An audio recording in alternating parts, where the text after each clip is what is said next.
La pluie n'y est pour rien. Les gouttes ne sont pas à l'origine de la remontée de l'Ain. Si la rivière reprend peu à peu ses droits, c'est qu'en amont, les barrages ont redonné du lest. Le week-end dernier, la situation n'était pas du tout comparable. Brusquement, le lit s'est asséché et les poissons se sont retrouvés piégés. Là, si on soulève, on s'aperçoit qu'il y a des poissons un peu de partout. Une faune aquatique ventre en l'air, des poissons morts par milliers.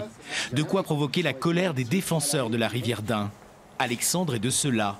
Son balcon donne sur l'eau. Il a ses propres outils d'alerte. Là, on voit un arbre couché sur la dernière crue, voilà, donc on se repère à ça par rapport au niveau de l'eau sur le bois.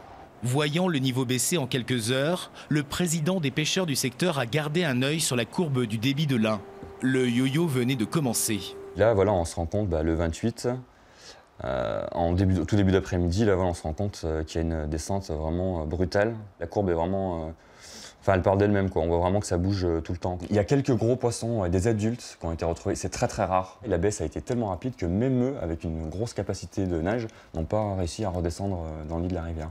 Pour les besoins énergétiques, EDF est en droit de jouer avec les barrages. Mais l'impact sur l'écosystème est inévitable quand on fait passer le débit de 100 mètres cubes secondes à moins de 20 mètres cubes secondes en un après-midi.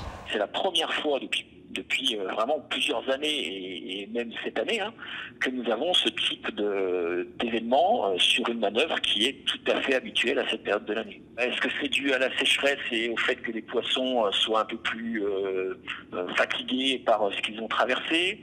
Est-ce que c'est dû au fait qu'on a eu des crues de début d'année qui ont changé le cours du lit de la rivière et donc on a travaillé ensemble pour comprendre les causes de cet événement. Cela fait des années qu'EDF promet de gérer ses barrages en douceur. Cela fait des années que les pêcheurs constatent une mortalité abondante. Ils se déchaînent aujourd'hui sur le réseau social de l'exploitant, l'accusant de produire une énergie rouge sang.